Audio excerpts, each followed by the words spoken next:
হযরতে আজরাইল ডাক দিয়ে বলেন, নবী, আমার আল্লাহ বলে দিয়েছে আপনি যদি স্বেচ্ছা আসতে চান তাহলে আমি আপনাকে নিয়ে যাব, আপনি যদি আসতে না চান তাহলে আমি আপনাকে রেখে যাব। এখন আপনি কি করবেন? নবী আমার জিবরাইলের দিকে তাকাইয়া বলে, রে জিবরাইল, আমি যেতে চাই, কিন্তু আমার এই উম্মতের মায়া, আমার উম্মতের মহাব্বত, আমার উম্মতের প্রতি দরদ, আমি যখনই আল্লাহর কাছে যেতে চাই তখনই আমার উম্মতের কথা মনে পড়ে যায়। ও জিবরাইল, যাও যাও, আমার আল্লাহর কাছে শুনে আসো, আমি যখন থাকবো না তখন আমার উম্মতের সাথে কেমন আচরণ করবে। হযরতে জিবরাইল আল্লাহর কাছে চলে গিয়ে বললেন, আল্লাহ, আপনার হাবিব আপনার কাছে আসার আগে জানতে চেয়েছেন কত নবীর উম্মতদেরকে আপনি গুনার কারণে ধ্বংস করে দিয়েছিলেন। আপনার নবীর ভিতরে ভয়, যদি আপনার নবী চলে আসে তারপরে আপনি যদি ওই উম্মতগুলোর উপরে আযাব দেন, এই ভয়ে আপনার নবী আসতে চায় না। আল্লাহ তাআলা বললেন, রে জিবরাইল, যাও, আমার প্রিয় হাবিবকে জানাইয়া দাও, আমার নবী যখন দুনিয়ায় থাকবেন না তারপরও আমি তার উম্মতের উপরে একত্রিতভাবে এত বড় আযাব দেব না অন্য উম্মতের উপরে যেমন আযাব এসেছিল। ওয়ান নাজমা ওয়াস শাজারা ইয়াসজুদান وفضل زمانا على زمان كما فضل مكانا على مكان وإنسانا على إنسان ونشهد أن لا إله إلا الله وحده لا شريك له وأشهد أن سيدنا وسندنا وحبيبنا وطبيب قلوبنا وأولانا ومولانا محمد أرسله الله تعالى بالحق بشيرا ونذيرا وداعيا إلى الله بإذنه وسراجا منيرا. أما بعد فأعوذ بالله من الشيطان الرجيم. بسم الله الرحمن الرحيم.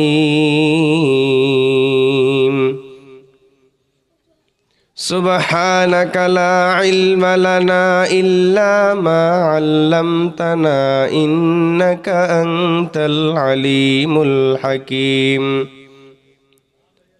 قال النبي صلى الله عليه وسلم: لا يؤمن أحدكم حتى أكون أحب إليه من والده وولده والناس أجمعين.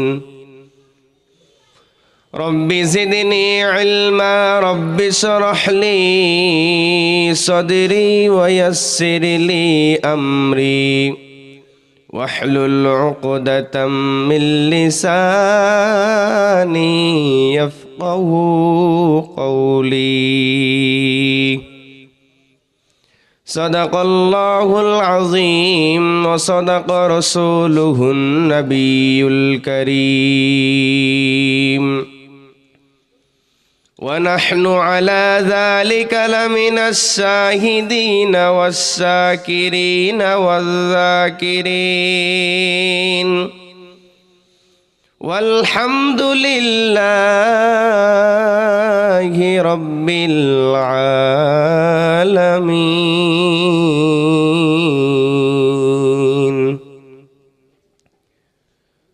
दुनियाए सदाकत में तेरा नाम रहेगा दुनियाए सदाकत में तेरा नाम रहेगा सिद्दीक तेरा नाम से इस्लाम रहेगा सिद्दीक तेरा नाम से इस्लाम रहेगा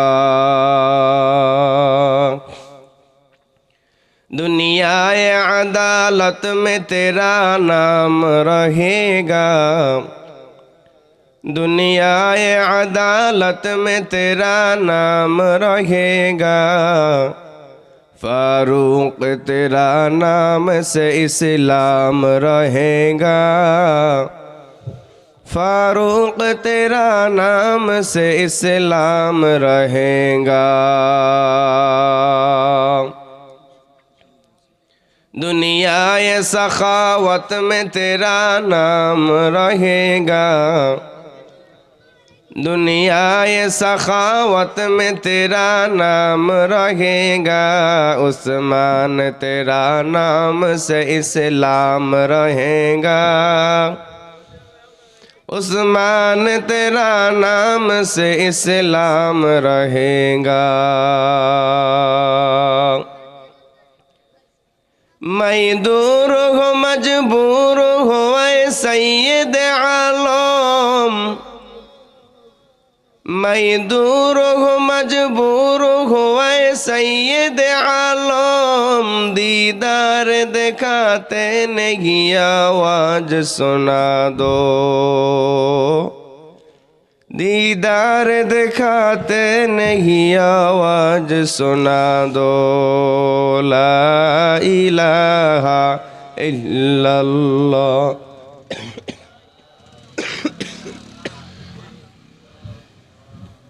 গরম পানির ব্যবস্থা করার একটু রাশিটা বসে লা ইলাহা ইল্লাল্লাহ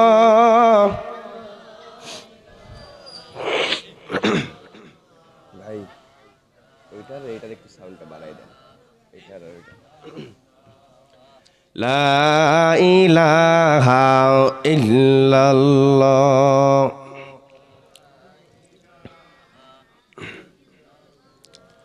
যার দিলে আছে আল্লাহর ভয় আল্লাহ আল্লাহ সব সময় যার দিলে আছে আল্লাহর ভয় আল্লাহ আল্লাহ সব সময় আহার নিদেরা ভালো লাগে না দুনিয়াদারি ভালো লাগে না ভালো লাগে শুধু জিকরুল্লাহ লা ইলাহা ইল্লাল্লাহ লা ইলাহা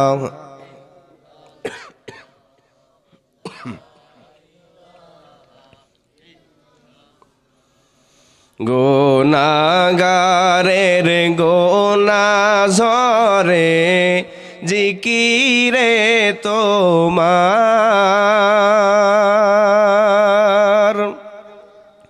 গুনাহগারের গোনা ঝরে জিকিরে তোমার দয়া করে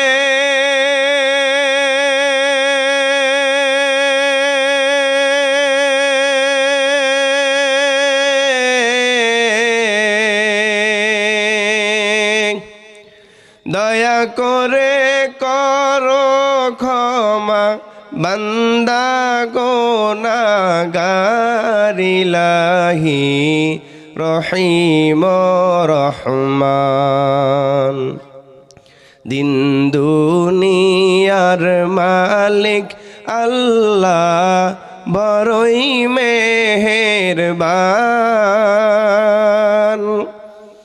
হেফাজত রাখিও আল্লাহ মোদেরি ঈমান ইলাহি রহিম রহমান। শুকরিয়া আদায় করছি মহান রব্বুল আলামিনের দরবারে যে রব্বে কারীম আপনাদেরকে আমাকে জাগতিক সকল ব্যস্ততা থেকে ফারেক করে শুধুমাত্র আল্লাহর রেজামন্দি হাসিলের উদ্দেশ্যে এই কনকনে শীতের মধ্য দিয়েও আজকের এই মহতি জলসায় আসার বসার তৌফিক দিয়েছেন। এই জন্য সকলেই দিল থেকে ভক্তি সহকারে মুহাব্বতের সহিত আল্লাহ তাআলার প্রতি পূর্ণ ভালোবাসার বহির প্রকাশ ঘটিয়ে জবান খুলে আওয়াজ তুলে পড়ি আলহামদুলিল্লাহ। শুরুতেই আমি আপনাদের কাছে দোয়া চাচ্ছি, কারণ আমার কাশিটা আজকে প্রচন্ড লেভেলের বেড়েছে। আমি যে খুতবাটুকু পড়েছি অনেক কষ্টে পড়েছি, এর মাঝখানে কয়েকবার কাশি এসেছে, আমি সেটাকে বের হতে দেই নাই। এই জন্য আপনারা একটু দোয়া করবেন, যতটুকু সময় স্টেজে থাকবো আল্লাহ যেন এতটুকু সময়ের জন্য কাশিটাকে বন্ধ করে দেন। সবাই আমিন পড়ি। আজকের মাহফিলের সম্মানিত সভাপতি, সম্মানিত প্রধান অতিথি, সম্মানিত আলোচক বৃন্দ যারা আছেন এবং আমার সামনে উপস্থিত আল্লাহ তাআলার কিছু জাকিরিন শাকিরিন মুহিব্বিন বান্দাগণ, আল্লাহ তাআলা সবাইকে সর্ব অবস্থায় ভালো রাখুন, সুস্থ রাখুন, হেদায়েতের পর রাখুন। সকলেই বলি আল্লাহুম্মা আমিন। আসলে কোনো বিষয়বস্তু নিয়ে আজকের এই অল্প সময়ে কথা বলা এটা অসম্ভব প্রায়, যেহেতু আলোচক আরো অনেক আছেন। বিষয়বস্তুর উপরে সেই বিষয়বস্তুকে ফুটিয়ে তোলা এটা একটু কষ্টসাধ্য হয়ে পড়বে।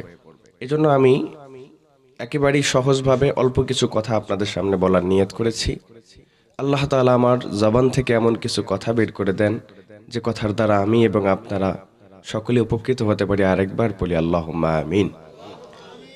আপনারা আরো আগের থেকেই ওলামা হযরতের জবান থেকে মোবারকপূর্ণ বাণী শুনছিলেন, কোরআন নিঃসৃত হাদিস নিঃসৃত কথা শুনছিলেন। এ পর্যায়ে আল্লাহ তাআলা আমাকে এনে এই চেয়ারে বসিয়েছেন। আমি জানি আমরা এমন এক রবকে বিশ্বাস করি যে রব মরা গাছেও ফুল ফোটাতে পারে। কি পারেন না? তিনি চাইলে কয়লা থেকেও গাছের জন্ম দেয়াইতে পারেন। তো সেই রব আমার মতো নাদানের জবান থেকে কিছু দামি কথা, কিছু মূল্যবান কথা, কিছু প্রয়োজনীয় কথা কি বের করতে পারেন না? তো আপনারা দোয়া করবেন তো ইনশাআল্লাহ।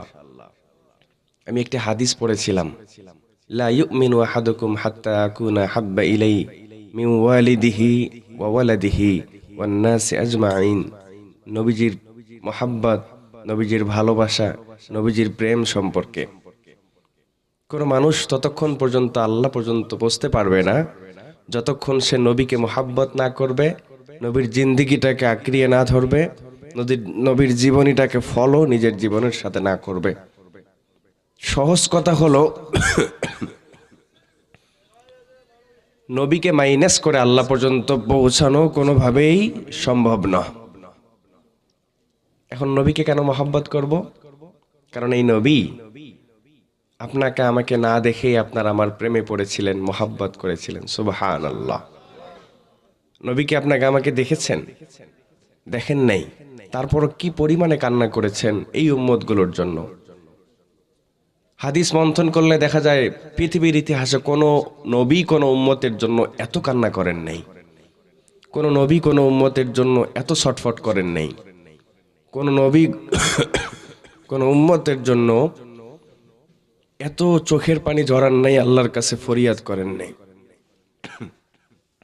কিন্তু আপনার আমার নবী সারাক্ষণ শুধু এই উম্মতের জন্য চোখের পানি ফেলেছেন, কান্না করেছেন। যেদিন নবী দুনিয়া থেকে বিদায় নিয়ে চলে যাবেন সেদিনের দৃশ্যটা কতটা করুণ ছিল, কতটা হৃদয় বিদারক ছিল। আল্লাহ নবী সাল্লাল্লাহু আলাইহি সাল্লাম ঘরে বসা, এমন সময় জিবরাইল আলাইহিস সালাম আসলেন। এসে বললেন, ইয়া রাসূলুল্লাহ, আপনার ঘরের দরজার সামনে আজরাইল অপেক্ষা করছে, ভিতরে ঢোকার অনুমতি চাচ্ছে। আল্লাহ রসুল বললেন, ঠিক আছে, অনুমতি দাও, আমি তো আসতে নিষেধ করি নাই। অনুমতি দেয়া হলো। আজরাইল আলাইহিস সালাম নবীজির ঘরে ঢুকে নবীজিকে সালাম দিলেন, আসসালামু আলাইকা ইয়া রাসূলুল্লাহ, আল্লাহ তাআলা আমাকে পাঠিয়েছেন, আপনি যদি নিজ ইচ্ছায় যেতে চান তাহলে যেন আমি আপনাকে নিয়ে যাই, আর নিজ ইচ্ছায় যেতে না চাইলে আমি আপনাকে রেখে যাব। ওগো আল্লাহর নবী, পৃথিবীর ইতিহাসে আজ পর্যন্ত কারো ঘরে ঢোকার জন্য আমাকে অনুমতি নিতে হয় নাই, কারো জন্য আল্লাহ তাআলা এমন অফারও রাখেন নাই, যদি যেতে চায় তাহলে নিয়ে আসবা, না আসতে চাইলে রেখে আসবা। বলেন তো দেখি, কোনো মানুষের জন্য এমন অফার কি দেয়া হয়েছে? সামনে দেয়া হবে? দেয়া হবে না। হযরতে আজরাইল ডাক দিয়ে বলেন, নবী, আমার আল্লাহ বলে দিয়েছে আপনি যদি স্বেচ্ছা আসতে চান তাহলে আমি আপনাকে নিয়ে যাব, আপনি যদি আসতে না চান তাহলে আমি আপনাকে রেখে যাব। এখন আপনি কি করবেন? নবী আমার জিবরাইলের দিকে তাকাইয়া বলে, রে জিবরাইল, আমি যেতে চাই, কিন্তু আমার এই উম্মতের মায়া, আমার উম্মতের মহাব্বত, আমার উম্মতের প্রতি দরদ, আমি যখন এই আল্লাহর কাছে যেতে চাই তখনই আমার উম্মতের কথা মনে পড়ে যায়। ও জিবরাইল, যাও যাও, আমার আল্লাহর কাছে শুনে আসো, আমি যখন থাকবো না তখন আমার উম্মতের সাথে কেমন আচরণ করবে। হযরতে জিবরাইল আল্লাহর কাছে চলে গিয়ে বললেন, আল্লাহ, আপনার হাবিব আপনার কাছে আসার আগে জানতে চেয়েছেন কত নবীর উম্মতদেরকে আপনি গুনার কারণে ধ্বংস করে দিয়েছিলেন। আপনার নবীর ভিতরে ভয়, যদি আপনার নবী চলে আসে তারপরে আপনি যদি ওই উম্মতগুলোর উপরে আযাব দেন, এই ভয়ে আপনার নবী আসতে চায় না। আল্লাহ তাআলা বললেন, রে জিবরাইল, যাও, আমার প্রিয় হাবিবকে জানাইয়া দাও, আমার নবী যখন দুনিয়ায় থাকবেন না তারপরও আমি তার উম্মতের উপরে একত্রিতভাবে এত বড় আযাব দেব না, অন্য উম্মতের উপরে যেমন আযাব এসেছিল। ও আল্লাহর বান্দারা, এই যে আমরা প্রতিদিন দুনিয়ার মাঝে এত কঠিন থেকে কঠিনতম গুনাহ করার পরও আমাদের উপরে যে আযাব আসতেছে না, কারণ কি? ওই যে মৃত্যুর আগে রাহমাতাল লিল আলামিন দোয়া করেছিলেন, রে মালিক, আমি চলে যাওয়ার পর আমার উম্মতের সাথে কেমন ব্যবহার করবেন। আমার আল্লাহ যে ওয়াদা দিয়েছিল, গো নবী আপনি আসেন, আপনার উম্মতের উপরে তেমন কোনো বড় আযাব চাপিয়ে আমি ধ্বংস করব না গো নবী। ও আল্লাহর বান্দারা, কেমন মায়া, কেমন মুহাব্বত! আমরা যখন দুনিয়া থেকে বিদায় হতে চাই তখন আমরা কি করি? বড় ছেলের হাত ধরে ধরে মেয়েটার হাত ধরে বলি যে এই মেয়েটাকে তুমি দেখে রাখিও। বড় সন্তানটাকে ধরে ধরে ছোট সন্তানের দায়িত্ব বড় সন্তানের হাতের উপরে দিয়ে আমরা বিদায় নেয়ার চেষ্টা করি। কিন্তু আমার নবী জানতেন, তিনি যাওয়ার পর হযরতে হুসাইনকে কারবালার জমিনে নির্মমভাবে হত্যা করা হবে, হযরতে হাসানকে বিষ পান করায়া নির্মমভাবে হত্যা করা হবে। কিন্তু মরণের সময় একবারও বলে নাই, রে আল্লাহ, আমি যখন থাকবো না আমার হাসানের কি হবে, হুসাইনের কি হবে? তিনি বলেছিলেন, আল্লাহ, আমি না থাকলে আমার উম্মতের কি হবে, আমার উম্মতের কি হবে? কেমন দয়ার নবী! এমন ভাবে উম্মতের জন্য কান্না করেছেন যেভাবে কোনো নবী উম্মতের জন্য কান্না করেন নাই। আল্লাহ বারবার নবীকে সান্ত্বনা দিতেন, ও নবী আপনি এত কাঁদবেন না, এত কাঁদবেন না।